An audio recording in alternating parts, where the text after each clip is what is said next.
நகரத்துல முக்கிய பஜார்ல முதலைக்குளம் தெரு என்ற இடத்துல ஒரு டீ கடை இருக்கு. இந்த டீ கடையில அதிகாலை டீ கடையை திறந்து டீ எல்லாத்துக்கும் போட்டு கொடுக்கறதுக்காண்டி கேஸ் பத்த வைக்கும் போது அந்த கேஸ் தவறுதலாக தீப்பற்றியது. தீப்பற்றிய உடனே மலமலன்னு தீப்பிடிச்சு எரிஞ்ச உடனேயும் அந்த டீ கடையில அந்த டீ மாஸ்டர் மற்றும் ஒரு ஆள் இருந்திருக்காங்க.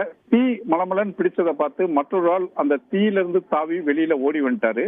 இதற்கு பின்னால் அந்த கேஸ் சிலிண்டர் வெடிச்சு சிதறப்போ அங்க டீ கடையில இருக்க அந்த டீ மாஸ்டருக்கு படுகாயம் ஏற்பட்டு கோழிக்கூடு மருத்துவமனையில அனுமதிக்கப்பட்டிருக்காங்க.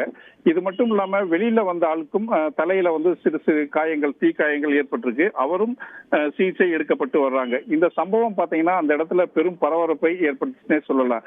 ஏன்னா கோழிக்கூட்டுல ஒரு முக்கிய பஜார் தெருவான இந்த தெருவுல இருக்கிறதுனால அதிகாலை என்பதனால் பாத்தீங்கன்னா முக்கியமான கடைகள் எல்லாம் திறக்கப்படல.